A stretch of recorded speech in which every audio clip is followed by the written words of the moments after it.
Radhe Radhe friends, हम लोग जा रहे हैं चित्रकूट और ट्रेन में बैठने का अपना मज़ा ही कुछ और है। और फाइनली हमने चित्रकूट की धरती पर अपने कदम रख दिए हैं और ट्रेन से उतरकर हम सीधे रामघाट की आरती के लिए पहुंच गए, जिसका हमें बेसब्री से इंतज़ार रहता है। आरती की तैयारियां शुरू हो चुकी थी, बस आरती होने ही वाली थी। हम लोग बैठकर इंतज़ार करने लगे।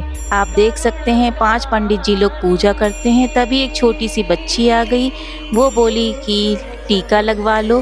फिर हम सब ने तिलक लगवाया। बच्ची इतनी क्यूट, इतनी प्यारी थी, राधा रानी बनी थी, बहुत ही अच्छा लग रहा था। फिर उसने कहा हमें फ़ोटो दिखाओ जो आपने ली है। ये देखो, आप देख रहे हैं कितनी रंग बिरंगी लाइट्स के बीच में रामघाट कितना अच्छा लग रहा है।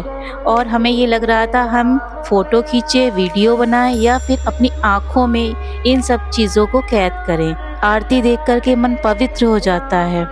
और ये हो रही है रामघाट में आरती, भक्तगण दिया जलाते हुए।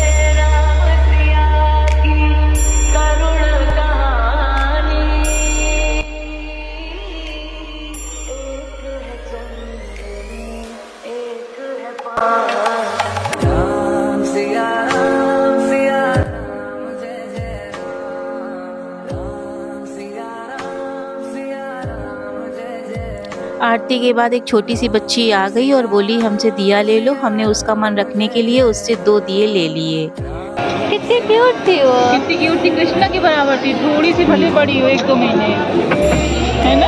हाँ आप देख रहे हैं कितने प्यारे टिमटिमाते हुए दिए कितने अच्छे लग रहे हैं। और मंदाकिनी माँ में हम ये दिए प्रवाहित करेंगे। और उसके बाद हम फाइनली वोटिंग के लिए गए और वहाँ पर भी मुझे मेरे लिली बनीज मिल गए। इतना अच्छा लग रहा था। आप ये देख सकते हैं सतरंगी छटा, रंग बिरंगी लाइटें, रामघाट का कितना खूबसूरत, कितना सुंदर दृश्य है। समझ नहीं आ रहा था क्या करें, कैसे इसको अपनी आँखों में हमेशा के लिए कैद करें। और मैं अपने लिली को बोटिंग में बैठ करके प्यार करने लगी। मंदाकिनी माँ की गोद में बैठ करके सैर करने का आनंद ही कुछ और है। ऐसा लग रहा था हम सब स्वर्ग की सैर कर रहे हैं। और ये नाव वाले भैया ने अपनी नावों को किस तरह सुंदर सा सजा रखा है।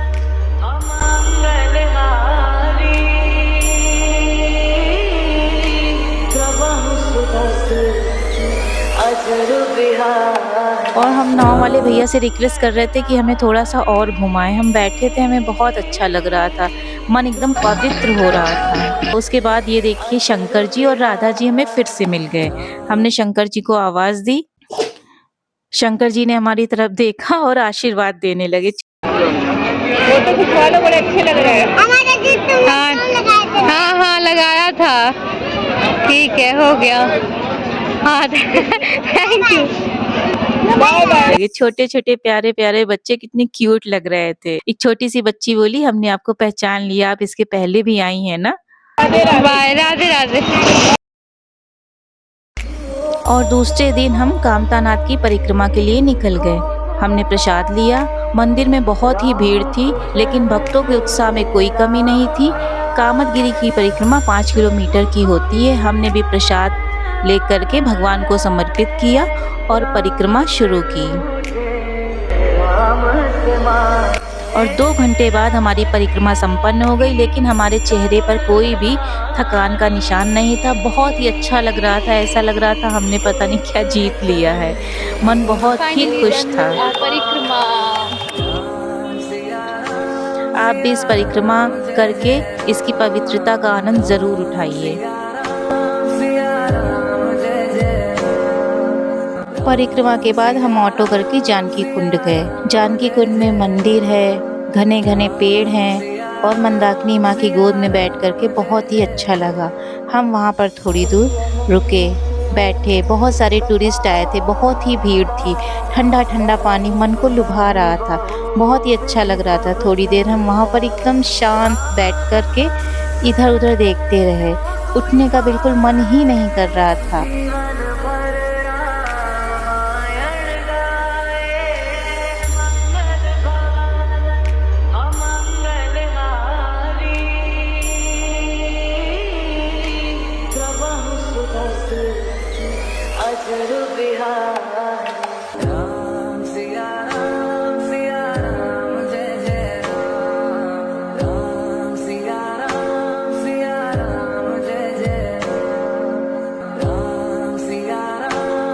स्फटिक कुंड के दर्शन के बाद हम स्फटिक शिला के दर्शन करने गए और ये रहा स्फटिक शिला।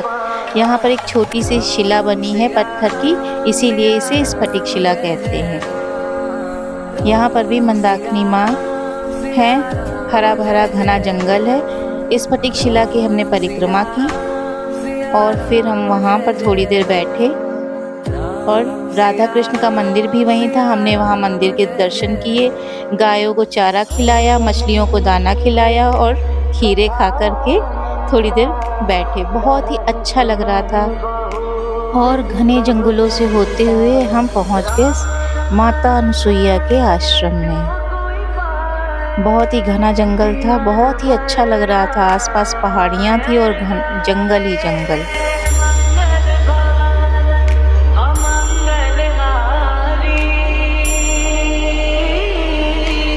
माता अनुसुईया के मंदिर के अंदर हमने दर्शन किए। वहाँ बहुत ज़्यादा फ़ोटोग्राफी अलाउड नहीं थी, हम जितना कैप्चर कर पाए हमने किया और हमें वहाँ पर बैठ कर के थोड़ा सा ध्यान भी करना था, पूजा पाठ भी करनी थी, जो हमने की।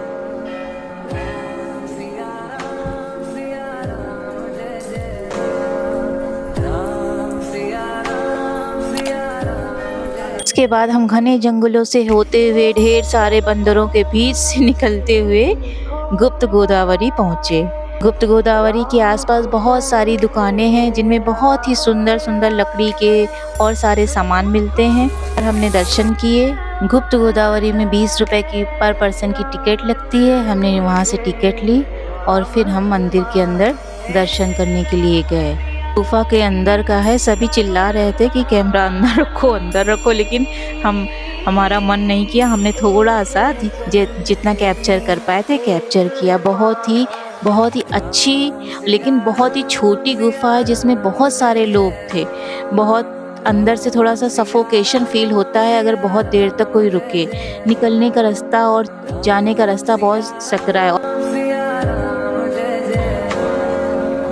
और यहाँ हमें मिल गए प्यारे प्यारे बंदर मामा, लंगूर हैं। मोबाइल छिन जाने का भी डर रहता है ना, इसलिए बहुत अच्छी तरह से हम कैप्चर नहीं कर पा रहे थे। फिर हम वहाँ पर बैठ कर के हमने थोड़ा सा चाय नाश्ता किया, इधर उधर घूमे, मंदाकिनी माँ का पानी थोड़ा सा हमने घर के लिए लिया।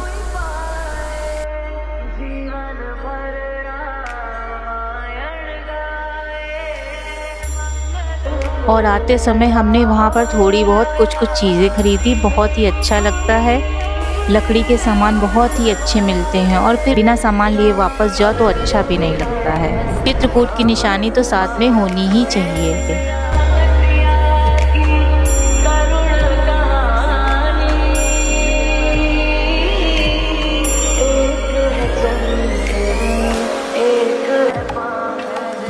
और उसके बाद वहाँ से निकल कर के हम गए भरतकूप। भरतकूप एक बहुत ही अच्छी जगह है जहाँ पर एक कुआं है जो राम जी के छोटे भाई भरत जी के नाम से प्रसिद्ध है। उस कुएं का पानी इतना ठंडा होता है, सभी लोग बाल्टी से निकाल करके उसमें नहाते हैं और अपने घर के लिए पवित्र जल ले जाते हैं। वहाँ पर हमने भी थोड़ा सा जल लिया, स्नान तो नहीं किया लेकिन थोड़ा सा पानी पिया और वहाँ पर बैठे और घर के लिए भी जल लिया। ये देखिए कुआं कितना गहरा है लेकिन पानी इतना साफ और इतना ठंडा था, बहुत अच्छा लग रहा था।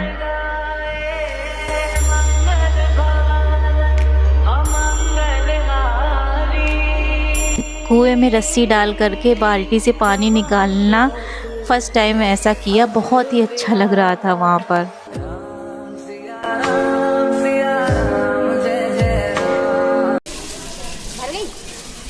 इन्हें पता ही नहीं होगा, मैं निकालूं।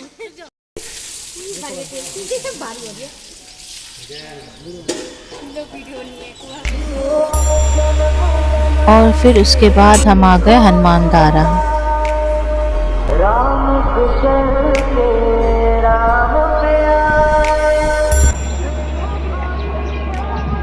तो भर भर के आ रहे हैं, आएंगे हम भी भर के। ओ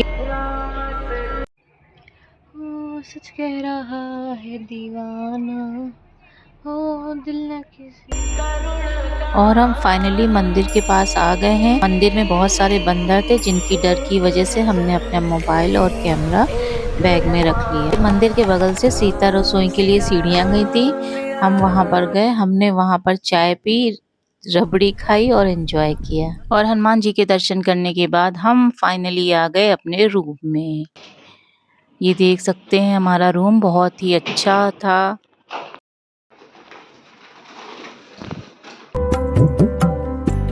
और हम मैहर देवी जाने के लिए बस में बैठ चुके हैं।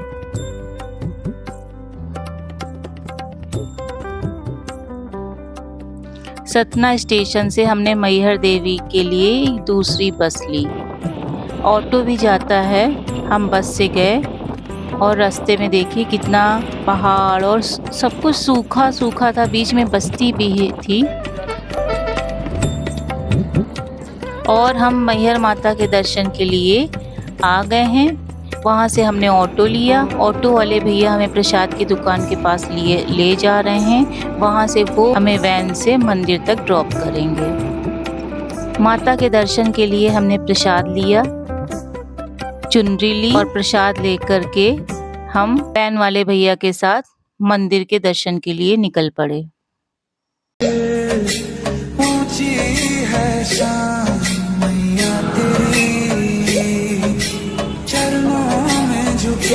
रोप वे के लिए बहुत ही लंबी लाइन थी, हमारा 833 नंबर था। आप देख सकते हैं कितनी लंबी वेटिंग है। हमें 2-3 घंटे के इंतज़ार के बाद फाइनली हमारा नंबर आया और माता रानी की कृपा से फाइनली हम रोप वे में बैठ गए। दूर ऊंची पहाड़ियों पर माता जी का मंदिर है। कहते हैं यहाँ आल्हा उदल ने बहुत गहरी 12 साल तक तपस्या की थी, उसके बाद माता जी ने इनको दर्शन दिया था।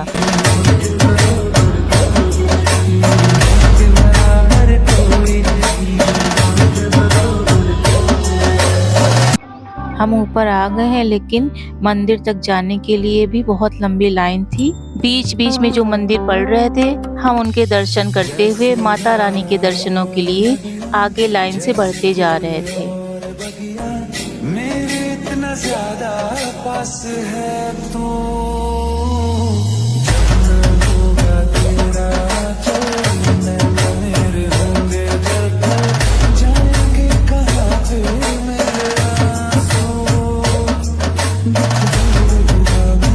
माता रानी के हमें बहुत अच्छे से दर्शन हो गए। वहाँ तो वीडियो और फोटोग्राफी करने का सवाल ही नहीं उठता है। वहाँ से बाहर निकल करके हमने अपना कैमरा ऑन किया और कुछ वीडियो और फोटोज ली। साथ में सनसेट होने वाला था। आप देख रहे हैं कितना सुंदर नज़ारा था। इतनी ठंडी ठंडी सुंदर हवा चल रही थी, बहुत ही अच्छा लग रहा था। वहाँ से जाने का मन ही नहीं कर रहा था।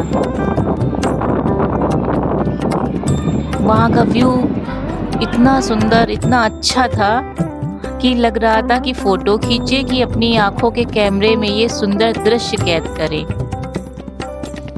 शाम के समय तो बहुत ही सुंदर मौसम हो गया था। ठंडी ठंडी मस्त मस्त हवाएं मन को लुभा रही थीं। और 2 घंटे की लंबी लाइन में फिर से लगने के बाद फाइनली हमने मैहर माता के दर्शन करने के बाद नीचे उतरे। मैहर माता के दर्शन के बाद हम नीचे उतरे। हमने वहाँ कुछ खाया, हम बहुत थक चुके थे। हमने होटल में रूम लिया क्योंकि सुबह अर्ली मॉर्निंग हमारी ट्रेन थी। ट्रेन में बैठने पर चित्रकूट से मैहर माता के दर्शनों तक फिर से आने का संकल्प तो नहीं, लेकिन एक इच्छा सी मन में है। और चित्रकूट धाम से मैहर देवी के दर्शनों तक रास्ते में पड़ने वाले पहाड़, जंगल, नदी, प्रकृति, ठंडी गर्म हवाएं हमें ईश्वर के होने का आभास करा रही थी। भीड़ भाड़ से दूर प्रकृति एवं अध्यात्म में समय बिताने का हमारा अपना अनुभव है, जिसे आप वहां जाकर ही महसूस कर सकते हैं।